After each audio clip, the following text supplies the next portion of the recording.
Yo, what's up, everybody? Welcome back to Fighting with Friends. It's your boy, Brother Gaia, back again with another recap. That was a bad introduction right there, but it's okay. We're all here to have a nice chat about the weekend's fights that took place for one championship and for the UFC. I'm pretty sure you must have seen the thumbnail by now.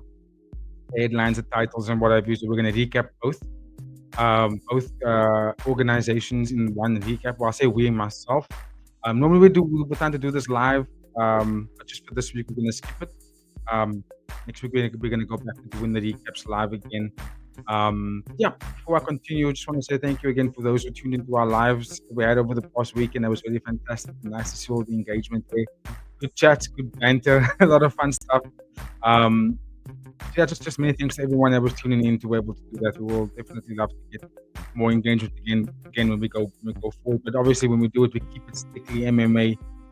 We don't try and veer off too much out of context. We keep it with what we're doing on this particular page, on this channel over here. And also, if you haven't done so, like, subscribe, share, get that numbers going. Click, click, click. Let's get it all popping off. But yeah, let's do it. Let's get straight into the recap, starting with the one championship, which was Friday fights 117. Yod-IQ took on Malatesta, and this was a fun fight, fun card as well. Some good finishes, some good debuts, some not so good debuts. But just a really good it's a really fun card to watch. So yeah, we make it straight into it like we always do, starting at the top of the card. Main event, two young studs. I think this was kind of fun. We had two young studs that was in the main event. Yod-IQ took on Alessio Malatesta, bantamweight Muay Thai. Both guys were 23 years old, and it was a fun fight. Really fun fight. Yod-IQ beat him by unanimous decision. Pretty much won every round quite convincingly. This takes him to 10-1 in one championship. 23 years old. I think that's really fantastic. And he's still not contracted yet. I think that's something to be questioned, particularly because of like how he's been taking out fighters, and some of the fighters he has beat are contracted now. So yeah, in terms of how the fight played out, Yod-IQ just does what he does best. He stays active. He throws a lot of punches, a lot of kicks. He throws a lot of high kicks. He keeps his opponent occupied. Moves laterally really well. He's never really stationary. Malatesta did what he had to do. He did the right things, right? He had to get aggressive because he lost that first round quite convincingly. He was getting beaten up pretty badly, and couldn't really throw. He couldn't really settle and throw something. Yod-IQ wasn't there for him to tag. You know what I mean? For him to track down. So Malatesta really had to take it to him, eliminate pressure, eliminate the spaces, and really pressure Yod-IQ, get him back up and like throw some heavy bombs back to the body. But kudos to Yod-IQ to be able to stay out of that danger and keep moving. And while he's moving, he's still popping out something on him. He's letting the jab go. He's letting the right hook go. He's attacking the body. He's attacking the calves. He throws a lot of high kicks just to occupy and also land consistently on Malatesta. And so that was a very good game plan, if you ask me, because Malatesta is kind of like that power puncher, head down, fills the space and just lets the body shots go, bam, bam, bam, and really just devastate you with hard punching. And I think that's what he had to do and what he tried. But I think Yod-IQ's, I need to keep using this joke, but his IQ is really of something to witness as 23 years old, being able to move like that and fight it like that and avoid danger and attack when necessary and still have the stamina to keep going. And having Tawancha in his corner as well, I think it's really wonderful to see. The only thing I'll kind of mark down in Yod-IQ is the finishing ability, right? Which is partially probably why he hasn't gotten that contract yet.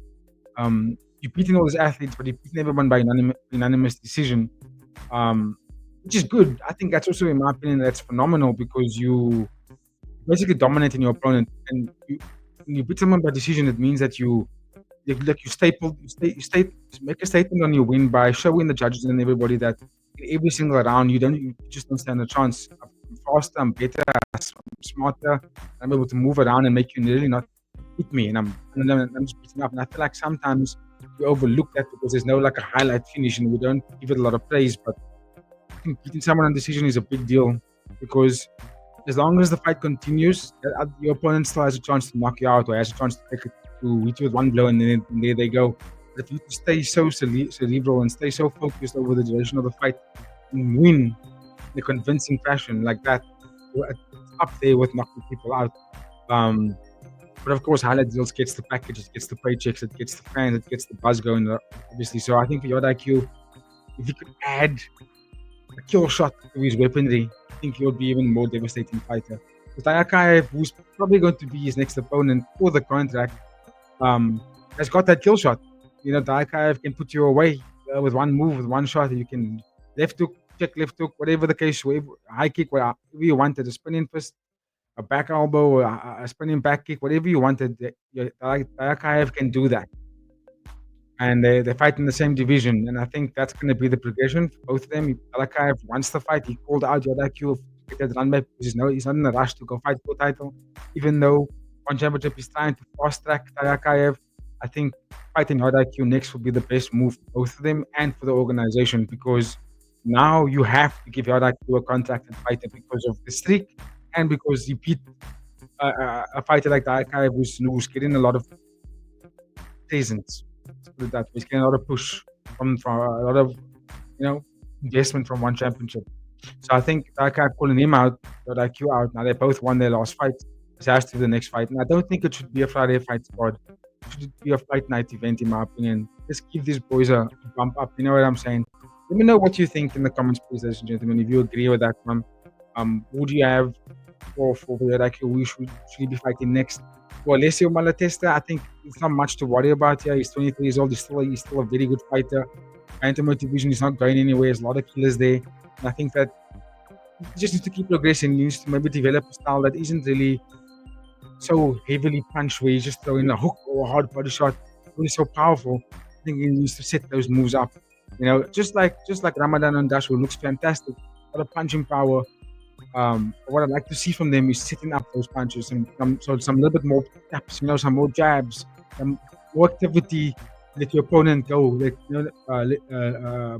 Overwhelm their nervous system, overwhelm their brain to think about what you're going to throw, rather than reacting to silly things like a jab or a jab to the body or a fake or a pump to fake, and make them think about what you're going to do next, and then you let that blows go at hard shots. Don't just come in there, guard high, walk into the distance. When we get into the distance, you just throw for something hard.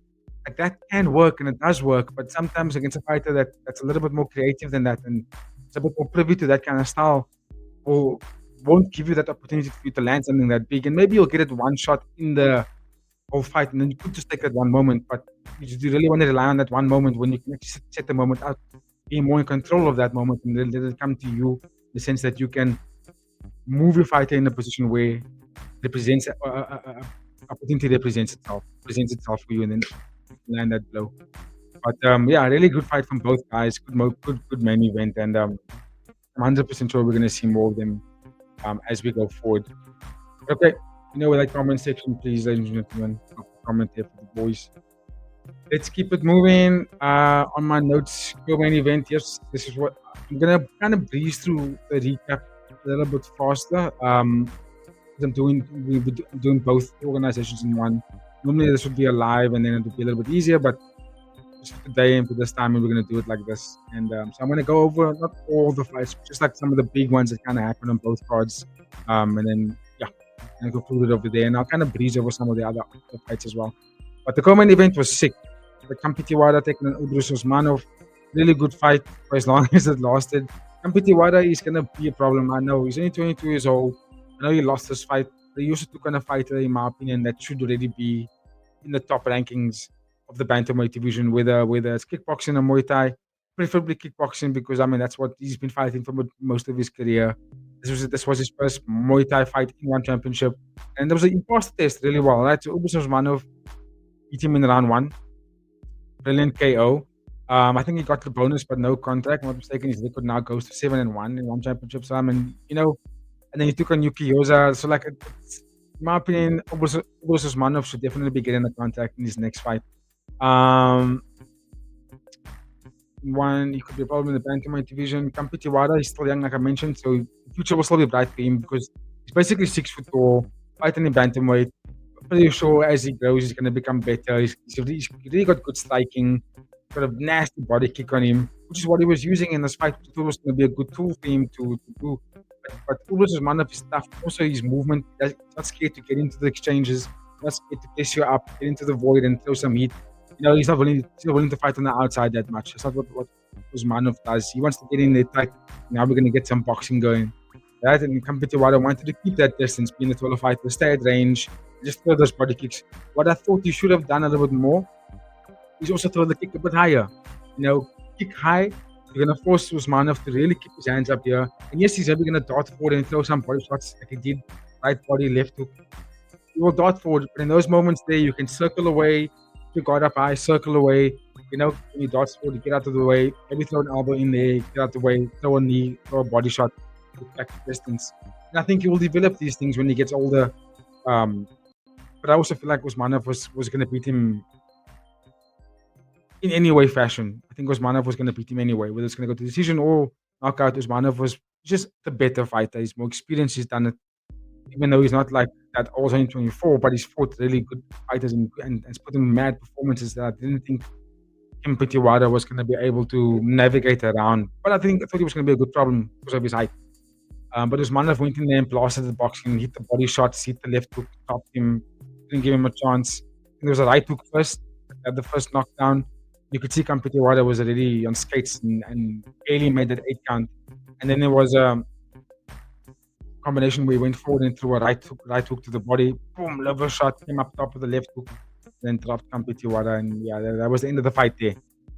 And then I think he said something in the interview after getting the bonus that he wants to fight for a contract, and he's also very patient, being 24. He says Muay Thai or kickboxing. Preferably, I would like to see him in kickboxing only. I think he can stack up really well against the kickboxers in that division, especially because of how he fought against Yuki Yoza. I do believe that Usmanov can be a problem, but he's still young and if he wants to fight Muay Thai, there you go. There's some good fights for him. I do think that bantamweight Muay Thai rankings in terms of that top 5, I think they will sleep him. They're quite scary fights for him there. So, yeah, I believe that he should stay in kickboxing in the meantime. But yeah, let me know what you guys think about that one. Drop it in the comments. What do you think Usmanov should be fighting next? And which discipline should it be? Kickboxing, should it be Muay Thai? Even though I think he can do both, but I think kickboxing is where he's at. He's smarter in that department. Granted that the style that he has, we can move it over with the Muay Thai to be pretty dangerous, right? But let's see what happens. Anything is possible for the young man. Anything is possible. We'll keep it moving to the third fight from top, which in my opinion was probably fight of the night and the fight that kind of stole the headlines in terms of the performances. Malatesta took on Mamot in the flyweight division, Muay Thai, and Mamot, 17 years old, and he knocked out a very, very top contender in Retetet. Brilliant performance, and especially because of the swagger of the young man. Mamot came in there and he was just uber swagger. Third round finish. It was a dangerous fight because Retetet was slightly taller. He had a slightly longer range as well, but it didn't really have that much of a factor. There was moments in the first round where it was actually pushing Mamot back and throwing some heavy body shots, digging into the body, trying to be the aggressor, trying to be the, I'm the older fighter, I'm more experienced there, I've had the guys, and he wanted to show Mamot that he's got that. And I mean, let's be honest, he's really very, very, very good striker. And also, both these guys are big for flyweight. So Retetet going in there, didn't plan to bully him. I love how Mamot wasn't discouraged and he utilized calmness, composure, was backpedaling really well, moving laterally and letting his handwork go. And whenever they got into the exchange, he was winning it. He was someone of best. He had some good elbows, really good boxing combinations that he was utilizing. And his footwork was keeping him away from Retetet's danger. And I think he got a knockdown in the second round as well. I'm not mistaken. I think he might have gotten a knockdown in the second round. Really had Retetet in trouble then. And I think that just made that well. Again, good performance from Mamot. And then when they got into the third round, you could see Mamot was just in flow state here. Went into doing some uber boxing combinations, set up a shot to the body, right hand, left hand, knocking it down, and he was unable to make the 8 count. And gave Mamot a wonderful bonus and a good statement win over a very good contender in the flyweight division. I think Mamot, again, shouldn't be rushed. Pardon me. He shouldn't be rushed. At 17 years old, he can take his time. He showed me that he's got good composure to go, but I still feel like he shouldn't rush it. In my opinion, maybe should take on some of the other youngsters in the division, like someone else is also 17, 18, 19, somewhere around there. You've got the Stupinan brothers. You know what I mean? Sean Kamakau is good one he can go up against. Um, there's Freddie Haggerty if he still wants to compete in the flyweight division. I'm not sure if he's flyweight or atomweight. I think he only fought the Superman at the flyweight. So, I think those are good matches. I did put down Akif Kulazada, but I feel like Akif Kulazada is a little bit too far ahead at this point. Currently, they might meet up a little bit later. But when Moti's really doing the right stuff to become a very recognizable figure in that one championship, taking out someone like that is really a good statement for him. On the other hand, I think he will be back. I don't think that this will really deter him from where he's at in his career in terms of becoming a mainstay. Maybe getting that contract. Again, still a very good fighter in my opinion. I just thought in this fight he was a bit too complacent. Maybe underestimated Mehmet, and that resulted in getting caught in a wild exchange. But Mehmet also just I thought he was gonna win the fight.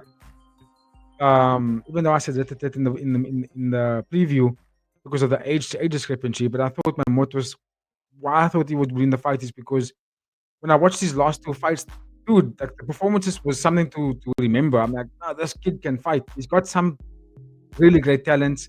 I think his best weapon is I speak about Yod-IQ's intelligence of how to move around in the ring and how to fight. Same thing I said about Mahmoud. Mahmoud's got kill shot. He's younger. Granted, they're not the same weight class, right? Mahmoud's he's a lower class, he's lower weight class, but the way that he fights, man.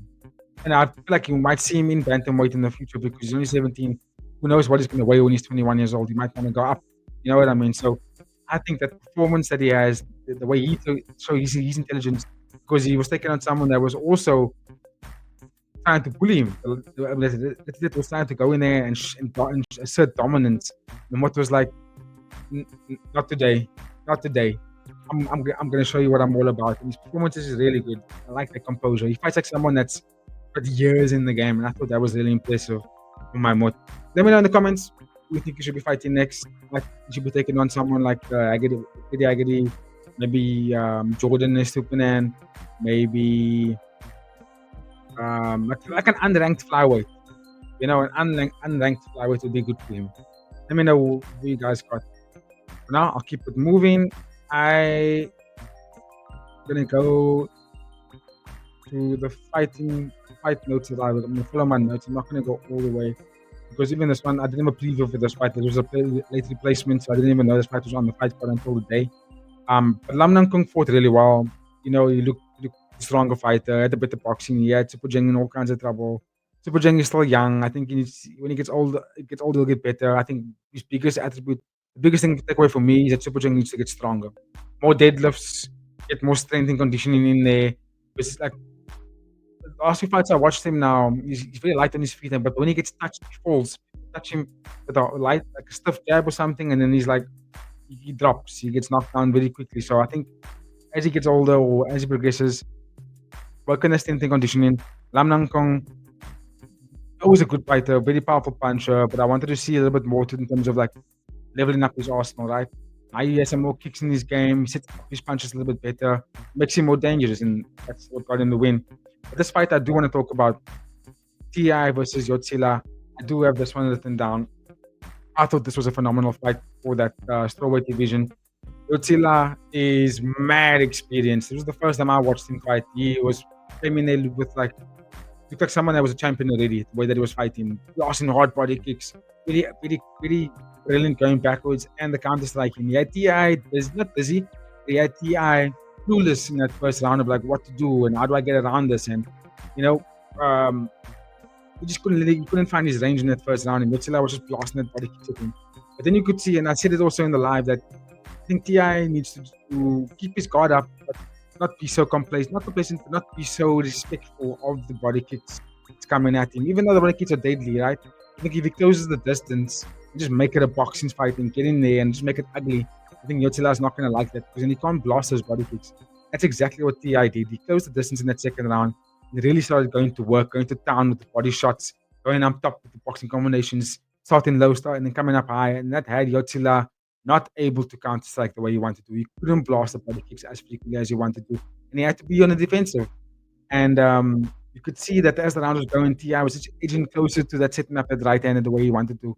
edging ever so slightly, and Yotzila was slowing down significantly because now he's getting pieced up in the void. When they got to that third round, it didn't even take very long. Your TI just went in there, closed down the void immediately, get into the clinch, cracks the right hand, stops Yotzila. That's all she wrote. Fight's done. And I was like, there you go. That's exactly what I thought TI was going to do from the first round. They had to be more patient in this fight because Yotzila was a tough opponent for him. It was a tricky fighter to get through as well, but big respect to TI's performance. I really want to see Yotzila come back. I mean, I think he's only 24, 25, if I'm not mistaken. I want to see him fight back. He has over 150 fights. I think the kid is absolutely phenomenal. I also think TI is just a devastating puncher.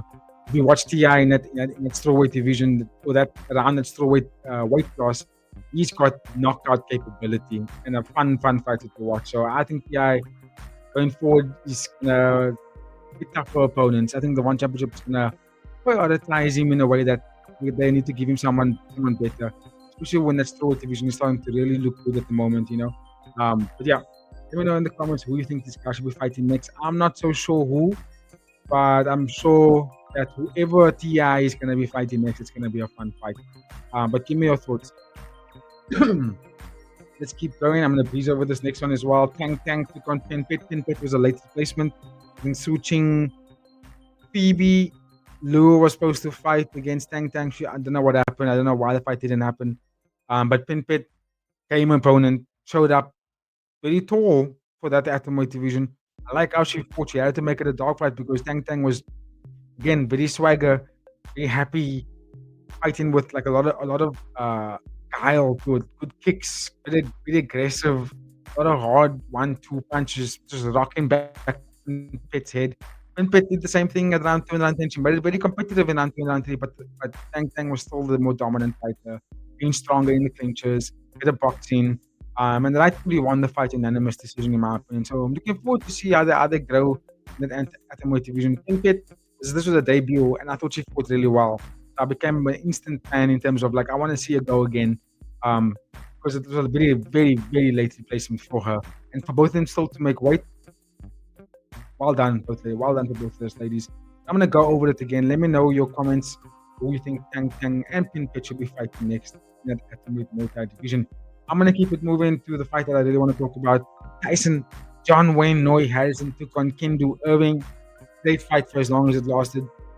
I thought Kendo Irving was going to be a good muscle for Tyson Harrison because of how light he's on his feet and how he can bounce around really well. Good footwork, good jab. It's just really good boxing, right? But Tyson Harrison did what I thought he was going to do. He was going to use his range. He was going to be aggressive and he was going to try and really take the fight to Kendo Irving. That's exactly what he did. Walked him down and just established his jab in the range and a stiff left jab, knocking Kendo Irving down early in that first round.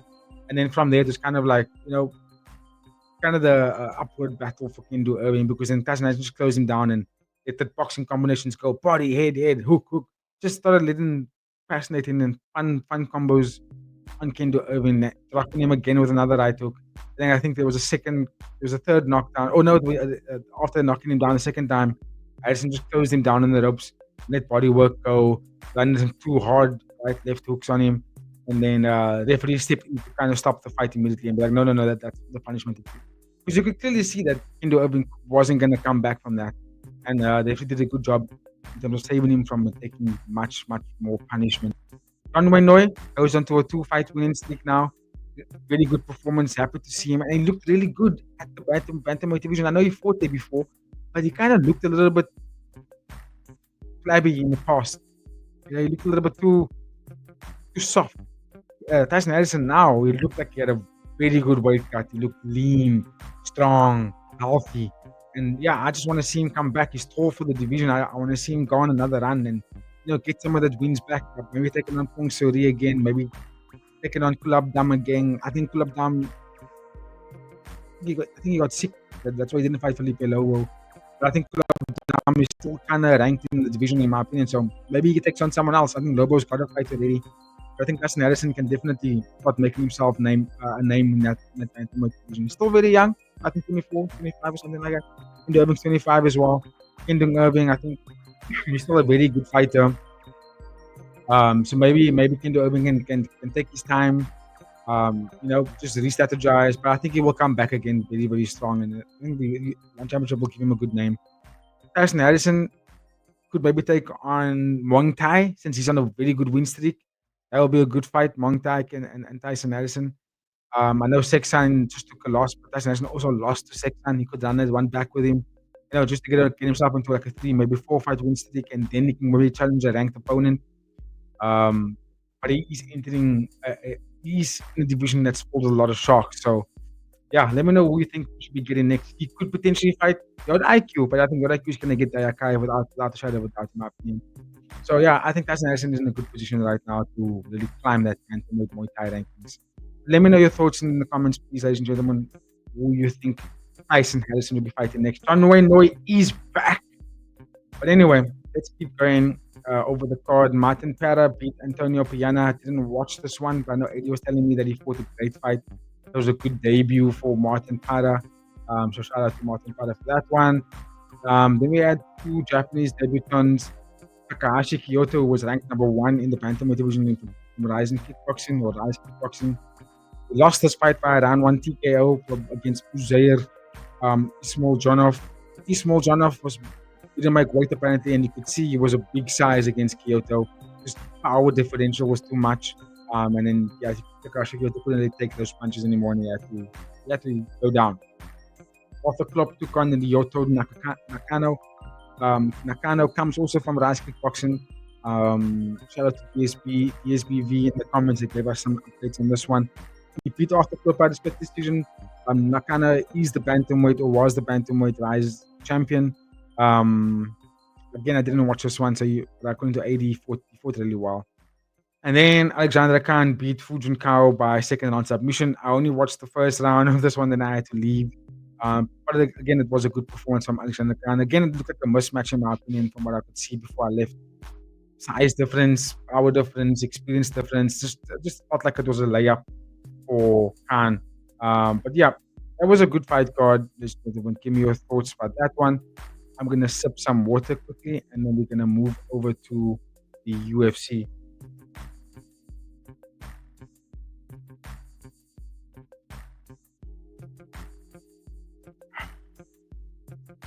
Water. Ooh. Right, let's get the UFC up on screen and get into a recap here. Where we saw Abu Dhabi, UFC Abu Dhabi, Yas Island. Yes, again, we had Robert Whittaker, who took on RDR, Reinier De Ridder. And like I always, we'll start off with the card. Great fight. Again, with this fight card, I'm not going to go through all of them. I'm just going to go over some of the ones I have in my notes, and then breeze over some of the other fights, which I thought was a little bit entertaining. We did a live, so thank you for those who tuned into the live. Big ups to all of you that was there. Interesting fight. Really, really back and forth between the two guys. Decision, in my opinion, was a great result from the judges because it was split decision. Neither guy really dominated. Dominated that much. I thought Reinier did a good job of applying a lot of pressure and making Robert Whittaker fight to the back foot. Threw a lot of knees at him, make it very ugly. A lot of clinching, set up against the cage, over unders, and then just a lot of work in the clinch from RDR over there because he didn't really get the takedowns that much. I think he landed two takedowns of the 15 in total. So he didn't really get Robert Whittaker down that much, you know what I mean? But when he did get him down, he held him there for a little bit. Robert Whittaker back up. The fight was on the feet for the most part. Round 2 was where it really like pumped because I think that's where RDR was like landing a lot of knees and having Robert Whittaker back up, and you see Robert Whittaker was fading from those knees. He was getting hurt, and then Robert Whittaker just threw a right hook, boom, and knocked RDR and had him on his back. And then Robert Whittaker tried to close the show there, bumped into guard and threw some elbows, and there was a knee also, a mad knee that cut Robert Whittaker running the Ridder up. It was really a good scrap from both guys, but I think for the body of work from the Ridder, there was more time in the fight. Reinier De Ridder had dominant positions, right? He was winning the clinches, he was winning the strikes, he was taller. He was applying a lot of pressure. He was really making Robert Whittaker fight backwards. Whittaker couldn't really throw a lot of kicks. The height difference was in my opinion, was making it difficult for Robert Whittaker. So that was kind of the story of the fight throughout the rounds. I thought that Whittaker was going to get the job done in that second round, but unfortunately he couldn't. And big ups to De Ridder for coming back. But I mean, this is what I thought was going to happen. I did say Whittaker was going to be too good, be in the elite of the division, right? But I also think that Whittaker at this stage, and though he's only 30, what's it? Well, he's 34. He's 34 years old, which is still young in my opinion. But the amount of fights he's been in, the body of fights, the kind of fights he's been in, the damages that he's taken over there, he's been in wars.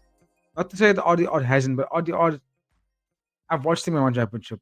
He kind of beat up everybody. He beat up everybody in good fashion. It was only really MMA now. Malikan had beat him. Malikan is to be honest, he's a heavyweight.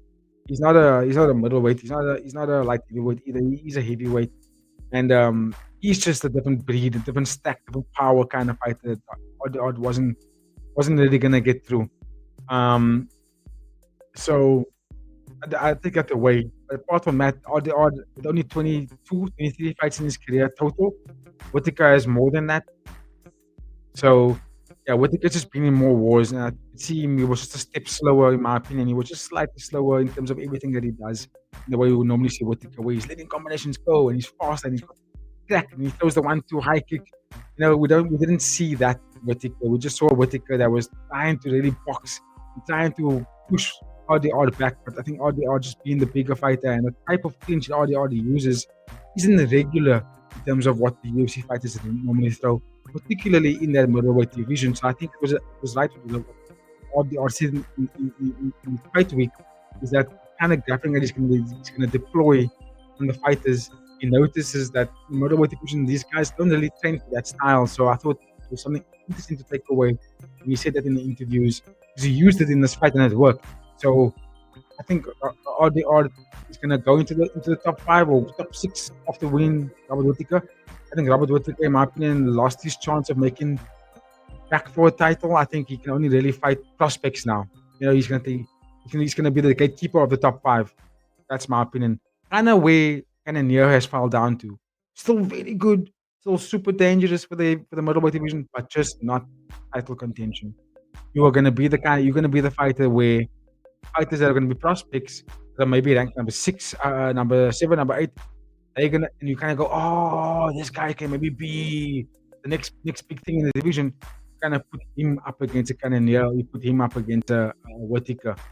And if they get through Reinier and Whittaker, right now you can go up and take on the top 5.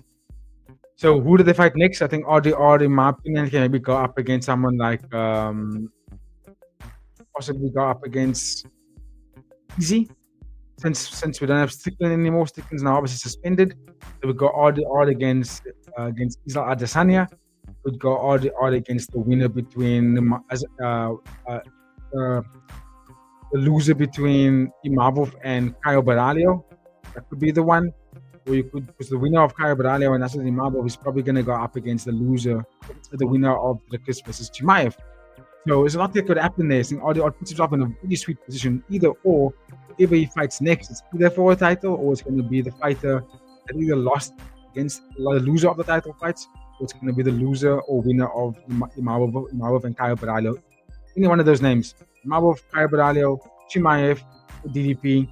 Those are the 4 fights that's going to be happening next. That's going to be picking up the top 5. And Odd puts himself in that position now to take on winner or loser of either one of those fights. For Robert Whittaker, he could maybe go up against Caio Baralho if Caio Baralho loses against Imavov, or Imavov if he loses against Caio Baralho. Either or, he can't fight the winners of those fights. He has to go up against a loser. But I would like to see him go up against again either any loser of those 2 fights that's going to happen next. Not Reinier again.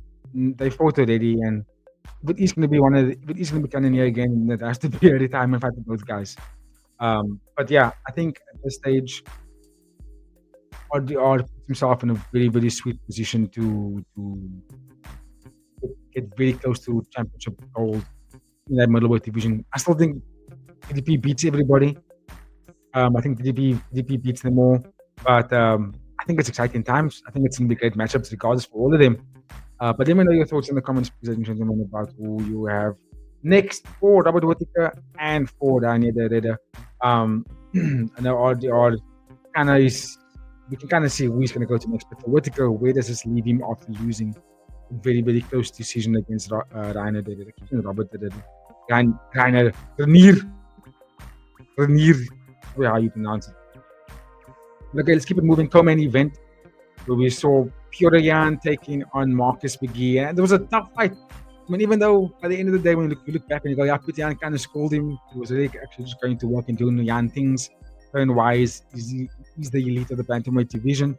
But I also liked how game Marcus McGhee actually was, because let's be honest, he actually had Petr Yan hurt in that first round. Yan didn't go down, but Marcus McGhee landed some tough shots on him, some hard shots on him, some good left hooks, body kicks, switching of stances.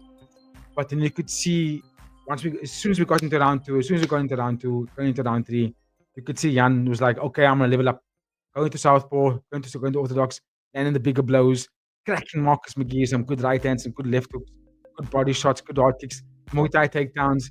Just started to really level up and go through the. He's like, okay, I downloaded round one. Now I'm gonna start showing you what I can actually do to you. You do this, you do that. Now I'm gonna counter you really well. And you could see from that moment, Marcus McGhee was kind of just chasing the fight. He wasn't able to get back in there, but still a very game opponent, dude. I think people kind of overlooked Marcus McGhee going into this fight, and I was trying to convince AD a lot when we were doing our preview and on the live. I was trying to tell him, listen, Marcus McGhee, you may think he didn't deserve the fight, but we've really been honest. The division was kind of locked up in the sense of like who was really available for Petr Yan to fight. I was always barking for Sandhagen, but Sandhagen was also barking for Merab, because Petr Yan fought Merab. Well, okay, let's keep Sandhagen Merab, even though Petr Yan beat Sandhagen. I think that Petr Yan was basically in line for a title shot regardless. He was supposed to get Umar Nurmagomedov. He didn't get him. Now that he beat Marcus McGhee, I don't think he has to fight. He doesn't have to fight Umar Nurmagomedov to guarantee a title shot. I think he can actually just set it out. And Dvalishvili and Sandhagen's going to be fighting in October, I think, or September or something like that. You can wait it out and see what they're going to do and then get the winner of that fight, because he deserves it. Right? I think that's pretty much easy in terms of what's going to happen next. Marcus McGhee, funny enough, this might be the first time I'm going to say this. For a fighter that took a loss, he's still very much in the prime position, in my opinion. I think that Marcus McGhee lost to the elite of the division, right? But up until that point, he was on a 6-fight winning streak and beating fighters in very good fashion. So I feel like Marcus McGhee could really still climb the division really well. Because I look who's ahead of him, right? There's Ayman Zahabi, Edrin Cejudo, Rob Font, Mario Batista, Valentin Vera, Davison Figueiredo. That's the top. That's the 6 guys ahead of him. Right? There's Song Yudong, but Song Yudong I will leave out of the question, because Song Yudong does deserve to stay where he's at and kind of fit up, right?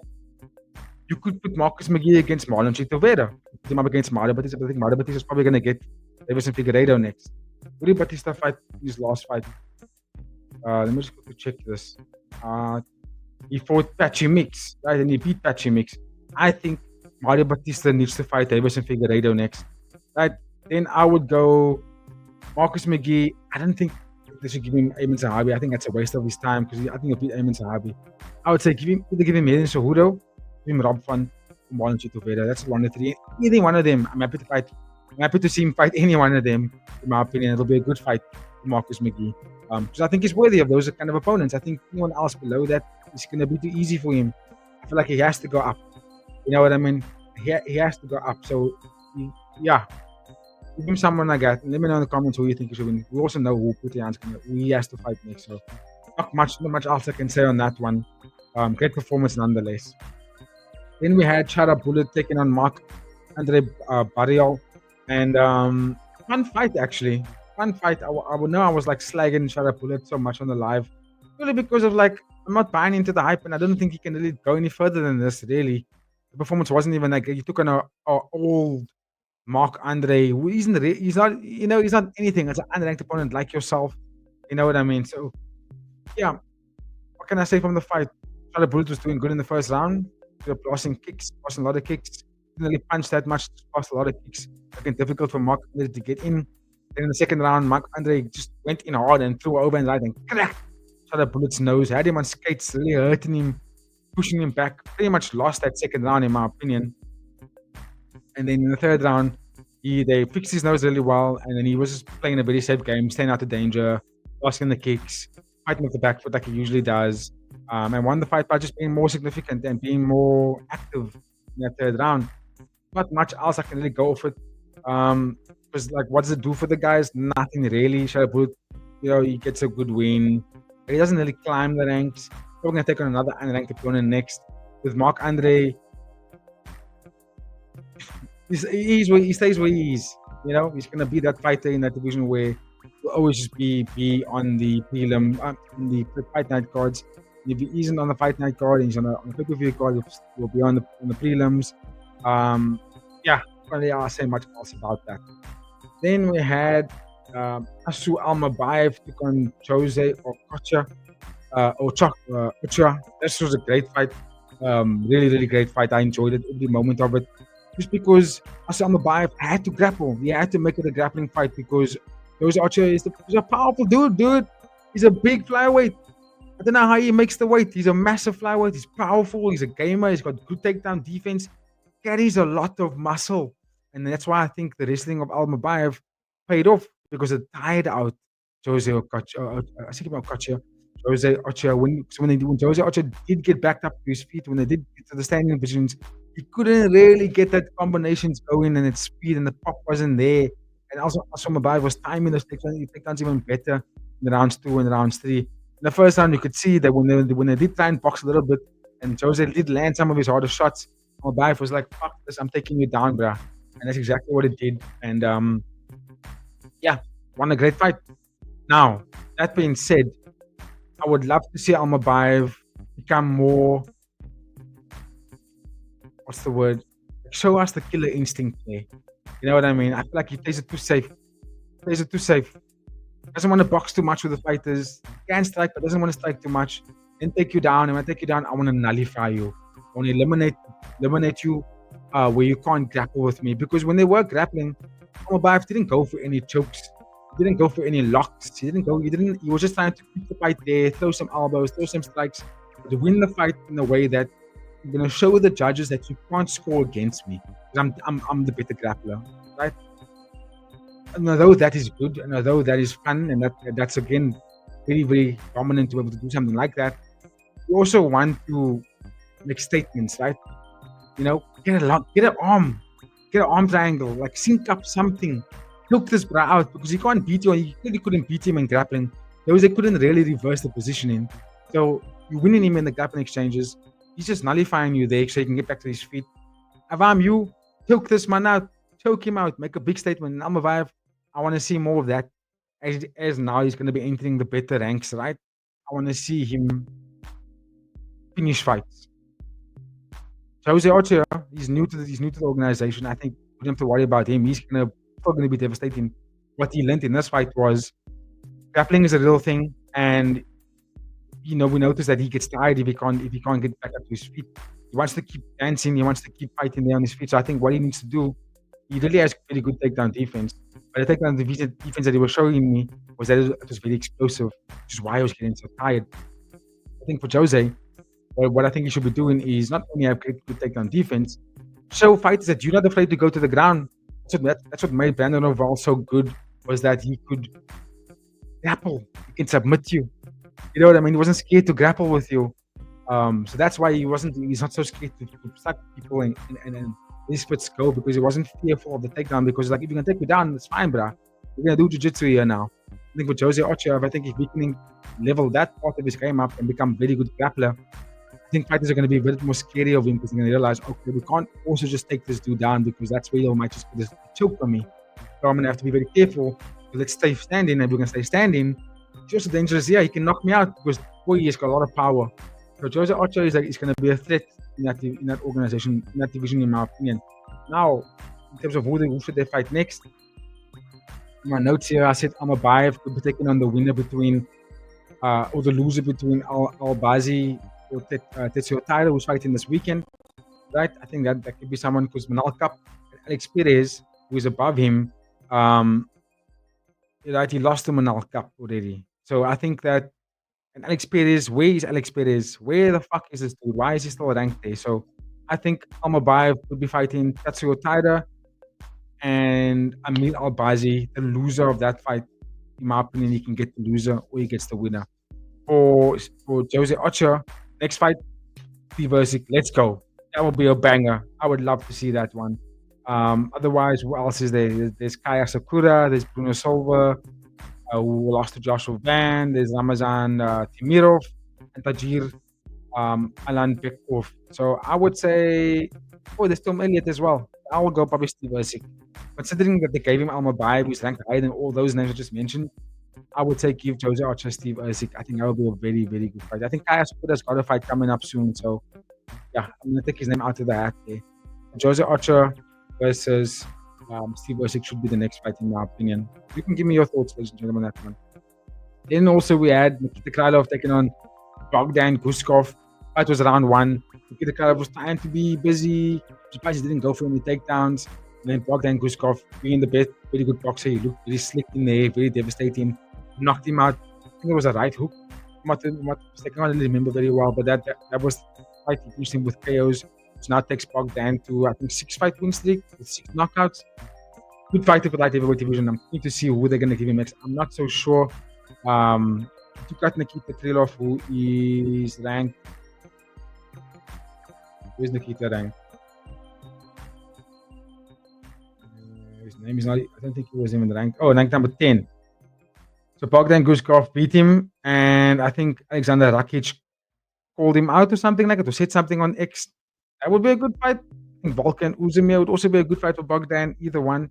I'm super hyped. I think Alexander Rakic should be taken on either Jamal Hill or Dominic Reyes, and then Volkan Uzumir, Alexander Rakic versus Bogdan Guskov. I think that's the fight. Bogdaddy, let's go. But let's talk about some other fights that was also on the fight card that I want to breeze over a little bit. Bryce Mitchell had a very good fight against Said Nurmagomedov. I thought it was very good. I thought Magomedov was going to be a bit stronger in the grappling, but Bryce Mitchell was very relentless. Magomedov had him hurt in that first round, was cracking him with some heavy shots. And Bryce Mitchell, I think there was he got knocked down also, and he was seeing all sorts of shit. But he fought really hard. He was resilient, and he came back, and he was bullying him. And Magomedov couldn't really keep up with the grappling exchanges. You could see he was getting very tired. Round 2, round 3, he was taking deep breaths. Bryce was just putting it on him in terms of just being overwhelming with the wrestling and the grappling and the punches in the wrestling. I think Nurmagomedov couldn't handle that heat. Ultimately fading as the fight went on, and I think it was a good win for Bryce. He looks good. He looks very good at 135. I like what he said in the press conference as well. He was saying there isn't that much difference in terms of the fighting, in terms of the fight style and like what the athletes have. The big difference he says is that 145 guys are big. They're just very big. He says they all walk around at 185 to 195 almost. And in bantamweight, he says the guys are more easier for him to handle in terms of their weight. So I think look out for Bryce Mitchell in that bantamweight division. Who should he fight next? I'm just looking through the bantamweight rankings here, and Vinicius Oliveira had a good win. That would be a good fight. Vinicius Oliveira versus Bryce Mitchell. That will be a good fight. I don't know who else. I think progressively that will be the better fight for him coming into the division. Give me your thoughts, please, on that one, ladies and gentlemen. David Grant. We had Muslim Salikov knocked out Carlos Leal in the first round. What can you say? That's kind of what I thought was going to happen. Someone was going to get knocked out in that fight. Carlos Leal let his guard down, dashed forward, got caught with the right hook. Boom, Bob's your uncle. So that fight ended. David Grant throat checked Damon Blackshear. 39-year-old David Grant throat checked Damon Blackshear. There you go. Hit him up for 3 rounds. Leg kicks, body kicks, boxing combinations. Had better grappling than Damon Blackshear. Could survive his takedowns. Damon Blackshear just faded as the fight went on. And David Grant just beat him. I'm going to say it now. I think Damon Blackshear should actually go up in weight. I think he's too stacked. He's carrying a lot of muscle for bantamweight. I think he should go up in flyweight, featherweight. They might have a better job done there. Then we had Amanda Ribas taking on Tabitha Ricci. Good fight for the ladies. Tabitha Ricci was actually bullying her. Was better in the grappling exchanges, got up in the clinch, and then let elbows go in the clinch. Basically, elbow in Amanda's eye, and Amanda dropped down to her feet. Tabitha took it to the ground, just wailed on her and let all the punches go and beat her up and won the fight via TKO. And that's a good win for Tabitha because now she can climb the ranks even further. That was, what was that? Strawweight. So she can now climb the ranks a little bit further. She's ranked number 10. She beat Amanda Libas. Maybe we can go Tabitha versus Gillian Robertson next, or Yasmin Lesundo. That would be a good. Either one of those two would be a good fight for her. I don't think she can go any higher than that. Let me know your thoughts, ladies and gentlemen. I think that would be the next fight for Tabitha. As for Amanda Ribas, I don't know. Hey, I think she's going downwards pretty fast. I don't know if she can keep up with these ladies anymore. She looks a little bit slower than what she was in the past. And then Iban Aslan didn't look too good. That was a boring fight. Really, Alkan won that fight. This was the fight for me that really shocked. I was on my seat every single round. Muhammad Yahya took on Steven Nguyen. Steven Nguyen won the fight by round 2 TKO, but fuck, he was just beating up Muhammad Yahya from the beginning. Great boxing. I think he has the record for now 6 or 7 knockdowns in one fight. 7 knockdowns. Muhammad Yahya's eye was it was swollen. Great fight from Steven Nguyen. I would say a little bit pillow hands, like Eddie was saying, but I think also he was being a little bit patient. He got knocked down. Steven Nguyen got knocked down, but made it back and recovered fast and let the boxing go again. And just put on a very good performance. And ultimately getting that TKO finish. Just what the fight, dude. The amount of knockdowns, I just thought, how the hell did Steven Nguyen not finish the fight earlier? But anyway, he did eventually get the knockout. But great fight nonetheless. Good card in entirety, and I thought it was a great one. But okay, ladies and gentlemen, that is my time. I have to go. I have to go and pick up Tyler from work now. On that note, if you enjoyed the content this far, please don't forget to like, comment, share, and subscribe. And then, for just the week, we are going to be doing a lot of One Championship content this week because we're going to take a pass on the UFC. The card isn't that intriguing for us to want to do it. So we're going to do a lot more One Championship. Friday Fights 118. And then also Friday Fight Night 34. They're going to still taking on George Jarvis. Stay tuned, ladies and gentlemen. We're going to be doing that one. On that note, have a very, very good week. And I'll catch you on the next one. Cheers.